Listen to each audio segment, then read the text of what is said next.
नमस्कार. आज 15 मार्च रविवार, पापमोचनी एकादशी किंवा चैत्र कृष्ण एकादशी. ही एकादशी का करतात आणि त्याची कथा आज आपण जाणून घेणार आहोत. ही कळत नकळत घडलेल्या पापांपासून मुक्ती मिळवून देणारी अत्यंत पवित्र एकादशी आहे बरं. भगवान विष्णूच्या चतुर्भुज रूपाची पूजा करून, व्रताचा संकल्प करून आणि विष्णू सहस्रनाम वाचून या दिवशी उपवास केला जातो. या व्रतामुळे सर्व पापांचा नाश होऊन आपल्या सगळ्या मनोकामना पूर्ण होतात आणि मोक्ष प्राप्ती होते असे मानले जाते. आता आपण पापमोचनी एकादशीची व्रतकथा पाहणार आहोत.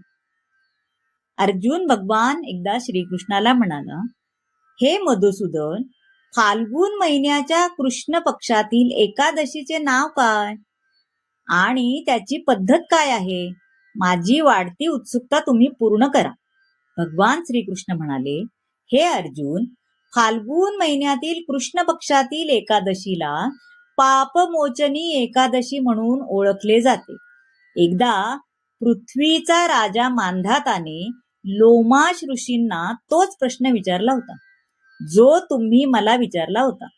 म्हणून लोमाश ऋषींनी राजा मांधाताला जे काही सांगितलं तेच मी तुम्हाला सांगत आहे.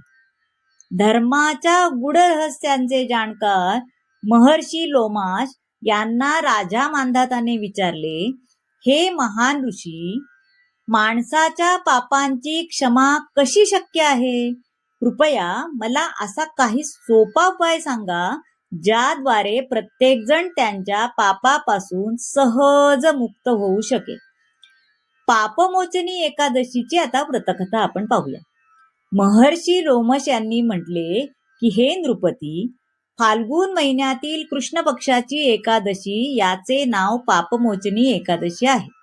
या व्रताच्या प्रभावाने मनुष्याचे सर्व प्रकारचे पाप नष्ट होतात आणि मी तुम्हाला या व्रताची कथा सांगत आहे, ते तुम्ही लक्षपूर्वक ऐका.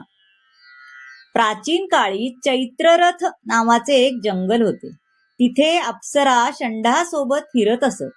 तिथे नेहमीच वसंत ऋतू असायचा, म्हणजेच त्या ठिकाणी नेहमीच विविध प्रकारची फुले उमलत असत. कधी गंधर्व मुली फिरत असत, तर कधी देवेंद्र इतर देवांसोबत खेळत असत. त्याच जंगलात मेधावी नावाचे एक ऋषी देखील तपश्चर्येत रमलेले राहत होते. ते शिवभक्त होते. एके दिवशी मंजुघोष नावाच्या एका अप्सराने त्यांच्या जवळीकतेचा फायदा घेऊन त्यांना मोहात पाडण्याचा प्रयत्न केला. ती दूर बसली आणि तिची वीणा वाजवू लागली आणि गोड आवाजात गाऊ लागली.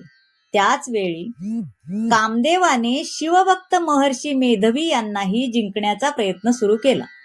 त्या सुंदर अप्सरेच्या भुवयापासून कामदेवाने धनुष्य बनवले. व्यंगाला धनुष्याची दोरी बनवण्यात आली आणि त्याच्या डोळ्यांना मंजुघोष अप्सराचा सेनापती बनवण्यात आले. अशा प्रकारे कामदेव आपल्या शत्रुभक्ताचा पराभव करण्यास तयार झाला. त्याच वेळी महर्षी मेधवी देखील तरुण होते आणि खूप निरोगी होते. त्यांनी पवित्र धागा आणि काठी घातली होती. ते दुसऱ्या कामदेवासारखं दिसत होते. त्या ऋषीला पाहून कामदेवांच्या प्रभावाखाली आलेल्या मंजुघोषाने हळूहळू वीणेवर गोड आवाजात गायला सुरुवात केली. मग महर्षी मेधवी देखील मंजुघोषाच्या मधुर गायनाने आणि तिच्या सौंदर्याने मोहित झाले. कामदेवामुळे मेधावी ऋषींना त्रास होत आहे हे जाणून त्या अप्सरांनी त्यांना मिठी मारण्यास सुरुवात केली. महर्षी मेधावी तिच्या सौंदर्यावर मोहित होऊन शिवरहस्य विसरले आणि कामाने वशीभूत होऊन तिच्या सोबत रमण करू लागले. कामवासनेच्या प्रभावाखाली असल्यामुळे त्यावेळी ऋषींना दिवस आणि रात्र यांचे काहीच ज्ञान नव्हते आणि ते बराच काळ इंद्रिय सुखात रमले. त्यानंतर मंजुघोष त्या ऋषीला म्हणाली, हे महान ऋषी, आता मला खूप उशीर झालाय. कृपया मला स्वर्गात जाण्याची परवानगी द्या. अप्सरेचे शब्द ऐकून ऋषी म्हणाले, हे मोहिनी, तू संध्याकाळी आलीस, सकाळी निघून जा. ऋषींचे असे शब्द ऐकून अप्सरा त्यांच्यासोबत आनंद घेऊ लागली. अशा प्रकारे दोघांनीही बराच वेळ एकत्र घालवला. एके दिवशी मंजुघोष ऋषींना म्हणाली, हे ब्राह्मण, आता मला स्वर्गात जाण्याची परवानगी द्या. त्यावेळीही ऋषींनी तेच सांगितले, हे सुंदर स्त्री, अजून जास्त वेळ गेलेला नाही, अजून थोडा वेळ थांब. ऋषींचे शब्द ऐकून अप्सरा म्हणाली, हे महान ऋषी, तुमची रात्र खूपच लांब आहे. मी तुमच्याकडे येऊन किती काळ झाला आहे याचा विचार करा. आता जास्त वेळ राहणे योग्य आहे का? अप्सरेचे शब्द ऐकून ऋषींना वेळेची जाणीव झाली आणि ते गांभीर्याने विचार करू लागले. जेव्हा त्याला काळाची जाणीव झाली की त्यांना आनंद उपभोगून 57 वर्ष उलटून गेली आहेत, तेव्हा ते त्या अप्सराला काळाचे रूप मानू लागले. ऐशोआरामात इतका वेळ वाया घालवल्याबद्दल त्यांना खूप राग आला. आता तीव्र क्रोधाने पेटलेले ते त्यांची तपश्चर्या नष्ट करणाऱ्या अप्सरेकडे पाहू लागले.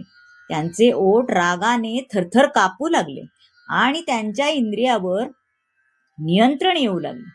क्रोधाने थरथरणाऱ्या आवाजात ऋषी अप्सराला म्हणाले, हे दुष्ट स्त्री, माझी तपश्चर्या नष्ट करणारी तू एक मोठी पापी आणि अत्यंत दुष्ट स्त्री आहेस. तुला लाज वाटली पाहिजे. आता माझ्या शापामुळे तू पिशाचिनी हो. ऋषींच्या क्रोधामुळे आणि त्या क्रोधित शापामुळे ती अप्सरा पिशाचिनी बनली. हे पाहून ती दुःखी झाली आणि म्हणाली, हे महान ऋषी, आता माझ्यावरील राग सोडून द्या आणि आनंदी राहा आणि कृपया मला सांगा की हा शाप दूर कसा करता येईल. विद्वानांनी म्हटले आहे की संतांच्या संगतीचे चांगले फळ मिळते आणि मी तुमच्यासोबत बरीच वर्ष घालवली आहेत, म्हणून आता तुम्ही माझ्यावर प्रसन्न व्हावे. अन्यथा लोक म्हणतील की मंजुघोषाला एक सद्गुणी आत्म्याच्या संगतीत राहिल्यामुळे पिशाचिनी व्हावे लागले. मंजुघोषाचे बोलणे ऐकून ऋषींना त्यांच्या रागाची लाज वाटली आणि त्यांना त्यांच्या अपमानाची भीतीही वाटली. म्हणून ऋषींनी चेटकीन बनलेल्या मंजुघोषाला म्हटले, तू माझ्यावर खूप मोठे अन्याय केले आहेस, पण तरीही मी तुला या शापापासून मुक्त होण्याचा मार्ग सांगतो. फाल्गुन महिन्याच्या कृष्ण पक्षात येणाऱ्या एकादशीला पापमोचनी म्हणतात. त्या एकादशीला उपवास केल्याने तुम्हाला तुमच्या पिशाचिनीच्या शरीरापासून मुक्तता मिळेल. असे म्हणत ऋषींनी तिला उपवासाचे सर्व नियम समजावून सांगितले.